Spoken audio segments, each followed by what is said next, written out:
Hey guys, in today's episode we look at our Week 7 matchups in our local 757 league. Welcome to the Coach and Commish podcast.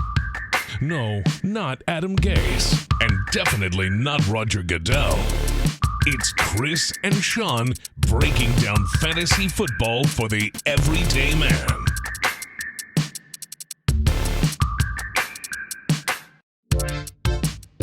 Welcome back. You are here with the Coach and Commish. Sean, am I right? I'm the coach, and we're jumping into Week 7 in our local league. Our fantasy league in our local 757 fantasy league. I said that a lot of times. There's a lot of sevens there. Week 7, 757. But first, we got to mention the announcer guy. We had to change the coach that was mentioned. Yes. Had events transpire for John Gruden that we didn't feel comfortable having him in there anymore. We definitely had to follow cancel culture on that. They were 100% right with those. So we had to change that coach's name. So Adam Gase, you're in. Yeah, he's out of the spotlight, so hopefully he won't do anything that gets newsworthy. No, it's the only job Adam Gase has right now. It's being mentioned in our podcast. And apparently losing as a high school coach. Really? Yeah, did you hear he's a high school offensive coordinator? Couldn't even get head coach as an offense. Oh, my goodness. That's bad, bro. All right, talking about crazy things. You know what? Actually, just a side here. Oh, side note. I think that may be the perfect place for Adam Gase. You know how they say, like, once players leave him, they become amazing? He can now have them in high school, although it'll be difficult for them to get a scholarship. It would be difficult. But once they get to college, they're going to explode and be fantastic players. I like it. So let's go with that. All right, crazy things like Adam Gase being a high school coach. Let's talk crazy trade talks. Today specifically. I know. Recording on a Tuesday. And yesterday, we had a Monday trade. Trades. You were putting that, but the week hasn't even ended, and we're throwing trades around. Yeah. I love it. Yeah, there's a lot. There's a couple beat the waiver wire ones. I think we had J.D. McKissick was traded for. I hated seeing that. I was like, dang it. Yeah, so that one was Elijah Mitchell for J.D. McKissick straight up. Is that what it was? I think so. Yeah. Oh, I think it included. Did it include Van Jefferson? And then he dropped him? I don't know. Something like that. One of these trades did. I'm looking at that. Yeah, there's so many things. So it looks like it was. Oh, I'm sorry. Elijah Mitchell was traded twice. That's why I'm confused. Elijah Mitchell, J.D. McKissick was the swap. Yeah, so that was one of them. Any quick notes on what you feel about that? I believe it can help out in the short run here. I think the missile, as they call him in the footballers, but I think Elijah Mitchell has a lot of good upside at the running back spot for San Francisco. I think he's more likely to have the longer term value, but honestly, I think they're pretty similar. If Wilson does come back, Jeff Wilson, they could both have about the same timetable of success. It's pretty even, I would say. Yeah, and McKissick, big 2 weeks here. Rumors are Antonio Gibson can be out for another week or two, or will be out a week or two to rest that shin and calf injury. So that would help out Joe a ton because he's also a Gibson owner, so you can fill that void there. So I like that trade. What else we have this week or this past 2 days? There's too much smack talk going on here. I was trying to. All right, so we did have a trade on Monday, and the Monday trade was, as it goes back here. Did we have two of them? I think we had a J.D. McKissick for Mike Gesicki trade happen, and then we had Dearness Johnson for 24 fab. So there's Tim getting ahead of the waiver wire and trying to. There was not the waiver wire because he's of course rostered in our league that everybody else has these players available to us, but we're all too smart in our league and they're never available. So Dearness Johnson was got for 24 fab. That's a pretty fair price. He probably would have paid more if he was on waivers. He's probably looking at a 50 burger on there or something. This is the bye-week apocalypse, so people are going to be spending a ton of fab because there's a lot of fantasy-relevant teams on bye. Yes, even the Jacksonville Jaguars with Marvin Jones and James Robinson. So guys are looking to plug around there. Did you like the trade between Matt and Joe here? Van Jefferson, Elijah Mitchell going for Hunter Henry. That one is so. The other ones have been fairly fair, and I think fairly fair. And we need to see what happens with those. But this one, Matt, I don't know what was going on here. Hunter Henry, you must have seen something you saw really the one liked. touchdown early in the game on Sunday afternoon. And so getting Elijah Mitchell for him, and then I like how Joe just dropped. First, this is how it transpired. First, it was Matt putting Van Jefferson on the trading block. And then I don't know if Joe contacted him and was like, well, let's include, I don't know if he did one of those kind of throw-ins, like, oh, I'll take Elijah Mitchell with this, and then just dumped Van Jefferson from his team as soon as he got him. So baller move there, Joe. Yeah, I much prefer the Joe side of that trade, getting Elijah Mitchell, especially on a bye week like this. Nice to pick up a running back. Like right after the drop of Van Jefferson, Joe getting on the chat there. It's like, he was a throw in. And then Matt's like, I'll remember that next time you give me an offer. Like, LOL. Yeah. Like, what do you do, man? Yep. Give me someone, it was just gone. Thinking he was going to steal the deal. Then we had Joe going for a tight end. I wish he came to me for my Ricky Seals-Jones, who is still available if anyone would like to trade with me. I love this pickup. But he, for 15 fab, was able to get Zach Ertz, high-powered offense now in Arizona. I love it. And they used the tight end. They had Max Williams go down, and he was being used. So, yeah. For 15 fab, I think it is a steal. I know Morgan jumped on there. Williams was being relevant. So just imagine the talent of Zach Ertz in that offense. It's awesome. Yep. Man, what else do we got going in this? I think that's pretty much it. We talked about the Elijah Mitchell one. And then the big one that happened here just a little bit ago was Miles Sanders for Melvin Gordon and Brandon Ayuk, which I didn't even know Ayuk was rostered anymore or wanted to be rostered. But apparently your brother was a fan of him and thought he would take the shot. I think it's more just a Melvin for Miles. Yeah. And it's pretty fair, I think.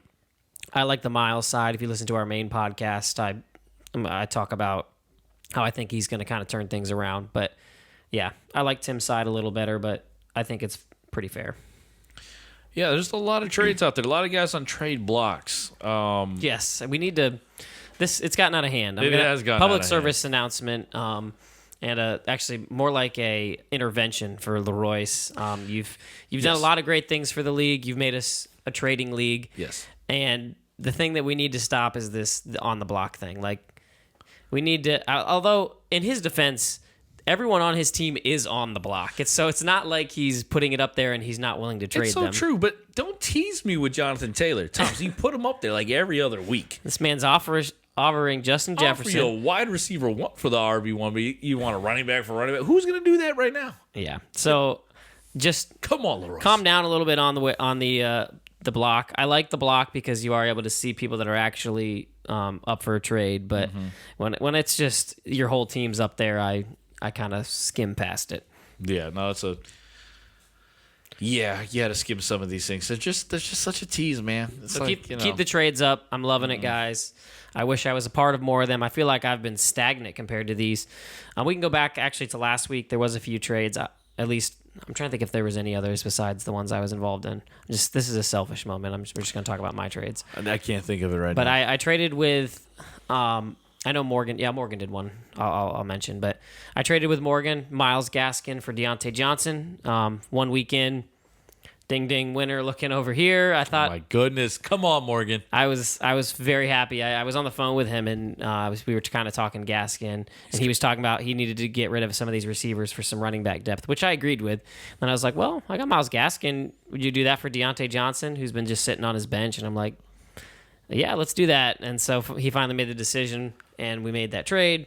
I was very pleased, and it sounds like Chris might agree. Yeah, I'm going to agree. I know that Morgan's coming down this weekend, so you need to buy him lunch to say thank you for Deontay Johnson. Yeah. That's what you need to do. So then he flipped Myles Gaskin into Zach Moss, which I think was a good move until he fumbled. Until he fumbled, yeah. And it looks not so great. I think better days are ahead for Zach Moss. I still like the trade that you made. As we saw Myles Gaskin again, I think he also fumbled and went in the doghouse a little bit. You can't trust Miami Dolphins right now. So, yep. So, and then my last trade was I traded with Joe. Oh yeah, and this was a bigger one. I put forth my third round pick, my very first pick in the draft, which was Allen Robinson. Sorry if you guys hear stuff. Seems like there's a club going on or something outside. Somebody's got a booming bass system. But yeah, I put Allen Robinson and the waiver wire wonder Kadarius Toney, who looked great this week and then got injured, re-injured the ankle. But those two wide receivers for Javonte Williams. So was really happy with my trade week. That's a great trade week, man. Yeah. All right, so let's jump into our matchup talk here. Some interesting matchups here in Week 7. Let's just get this one out of the way. The Boston Massacre is going to massacre me in Week 7. It's going to be the Christopher Massacre. I got quite the bye week. You got it. You are the worst team, and he is the best team. Yep, 12 against 1 here. So, do we need to talk about that? Nah. Nope. I think Phil's going to win and be still undefeated. I like Tim and Mike's matchup here. Now, if we look at their teams, and I hate how Sleeper puts us up, it's really hard to tell. Well, I got mine's up now. All right. The matchup looks extremely interesting. Now, you just gave him Miles Sanders, but Mike, you got to do something for Trey Sermon there, your RB1 spot, going against, well... He's got Melvin Gordon more as the RB1, but... Yeah, but yet, hopefully, Melvin Gordon matches up. The hard part is... Nick Chubb is what's killing him right now. Dearness Johnson... That's going to hurt. Dearness Johnson against him with the Chubb owner. Yeah, that's going to hurt him a lot. I think Dearness Johnson is going to be very surprising. Double-digit scorer this week. If I'm Mike, I might slide Gronk into my flex, to be honest with you. Is he still out? If he's back, okay, then I would definitely put Gronk into that spot. Unfortunately, you got the buys. You got Renfro that you could stick in there. But, yeah, it's rough. Tim's coming away with another win, I think. Now, let me ask you this. If you were Mike, Nick Chubb is active for Thursday night. Knowing how banged up he's already been declared out, so we don't need He to have already this has. conversation. Okay. Yeah. I didn't... Yep. Some guys were still considering, okay, yeah, I see that now. 6 hours ago. Come on, Chris. Where were we at? Football practice? Okay. Yeah.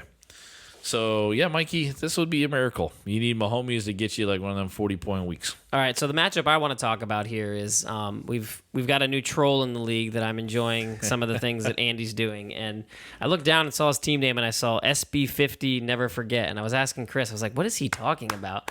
And Chris put 2 and 2 together, and that was the Super Bowl of the Panthers versus the Broncos when they were annihilated by the Broncos defense, not Peyton Manning, but he got his walk-off into the sunset win. And, Panthers fan Joe versus Broncos fan Dandy. I love it. We'll see if we get a rematch of the Super Bowl. Right now, he's looking pretty favored. Probably hasn't gotten all of his bye week guys figured out there for Joe. But the matchup itself, yeah, I mean, Stafford's got Detroit. You know he's going to want to put up some big points against them. Great matchup. Darrell Williams seemed to be a fantastic pickup. Against Tennessee, it's a good matchup. Josh Jacobs, Philly, great matchup. Yeah, I think Andy's going to actually run away with this matchup. This may be a rematch of that. This is a great time to play Joe because he's got a lot of points on the bench, either on injury or bye week. Yeah. Not having Josh Allen's going to hurt. Taylor Heineke's not going to be quite the same production. All right, what about the Meat Prince and Leroy's? He changes his name every week, but he's Mike's Beard Shavers right now. But let's see where that matchup can be. Now, I know the Meat Prince has got Ryan Tannehill in there. Would you try to upgrade your quarterback position right now? If you First, could? I want to dub this. This is the trade. Oh, yes. The trade machines are matching up versus each other. They've created these monster teams, supposedly, from their trades. Leroyce is always the guy we talk about as the trade guy, but Matt he's coming for your title. He's been involved in a lot of trades lately here. He was quiet through the beginning of the season, and then he's now cracked them open, and he's ready to trade. So we've got Tannehill versus Wentz. I'm assuming that's some bye weeks going on there. Mm-hmm. Then we got Jonathan Taylor versus Fournette, or Aaron Jones is more like the matchup. So I think the running backs are going to go to Leroyce. He's got Taylor and Mixon. Then he's hurting at wide receiver badly. Marquise Brown was great. I think he's still going to be all right. Sterling Shepard's the only option in New York right now with Tony going down and Galladay still out. Yep. So that can give us more than that projected 9 points, I think. Patterson could be the key here for Meat Prince. That guy has just been fantastic. He gets to play Miami, who's been a terrible defense despite what they were last year. And then he's got the Cardinals defense against Houston, which is just fantastic. Hey, how come you don't have Myles Gaskins in your lineup there? Got to put him in there. So I might give the edge here to the Meat Prince. I'm trying to look at their benches to see if there's anybody who I think I might slot inside of there. Fortunately, you're missing CeeDee Lamb this week. T.Y. Hilton re-injured. Yeah. That's a pretty straightforward matchup. I'm not sure I would change anything about that. All right. Well, I want to go down to the commission, the Reverend. Yeah, Week 7 matchup here, 7-5 team against a 6-6 team. You have most of your team playing this week. It seems like it. Missing really. Dalvin Cook. You're missing Dalvin, yes. And he's missing Diggs and Elliott. So you guys are going to see the battle of waiver wire and bench depth. Yeah, I'm going to need to figure something out here for my flex spot. Right now I'm having to play. Oh, Deontay is on bye for me too. That's the other one I have. So, yeah, about the same. He's probably at a worse spot not having Diggs and as compared to my Deontay Johnson. Yeah, but he has this guy named Kyler Murray going against the Houston Texans. Yeah. So that could be explosive. Yep.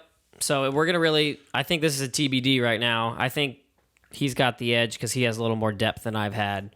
So I'm going to be hurting for trying to find some options on waiver wire, and there's not a lot of great ones. So, yeah, we'll see. And then I guess we might as well just go through the whole thing here, and we've got Tidewater Turtles versus the Captain. Captain Morgan and the 69ers. Not having Dak this week's going to hurt. Oh, big time. Traded for Mitchell. That's nice. Herbert is going to probably outscore that. Well, no. As long as he running defense. It depends on the COVID for Damian Williams. I'm hoping for another week. Just take a week off, get better. Yeah, because he's on David's team. He's got Chris Carson, who I'm not expecting to come back this week. Nope. Jamal Williams, Gross, Devontae Booker. How did he play this week? I didn't even really get a look at his.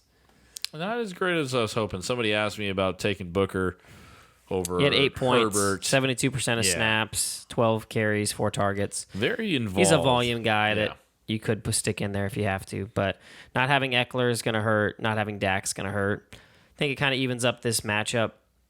Derrick Henry is going to continue to be Derrick Henry. Yeah, I think I'm going to give Morgan the edge on this one slightly. Okay.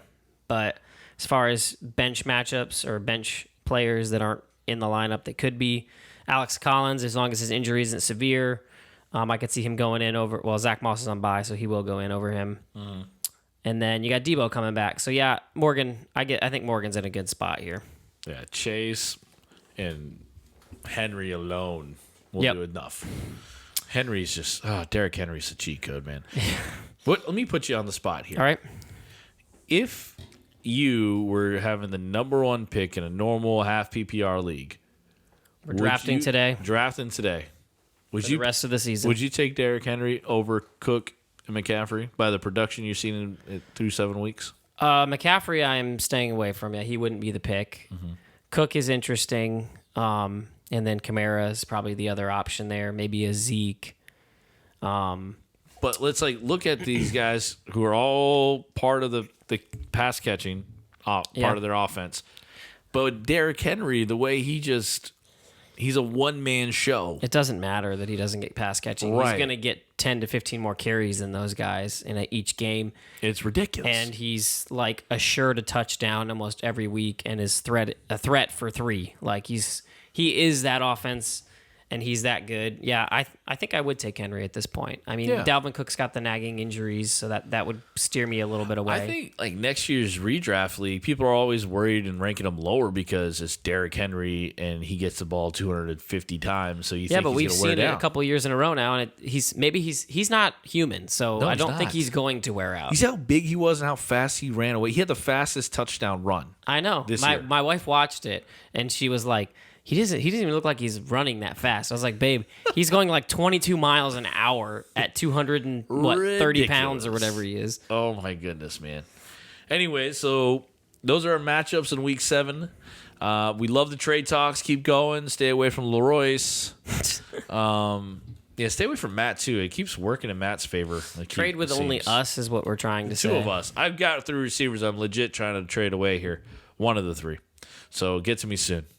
Anything else, Commish, you want to add in before we sign off? I think that's it. I think next week we might try to do a comparison. It's been a while since we've compared our league mates to some type of list of Things. People, yeah, who knows? places. Hit us up. Even if you're not in the league, give us some ideas for who we can compare them to. Usually it's poking fun at them. So yeah, we should compare them to a dinner meal. I don't know.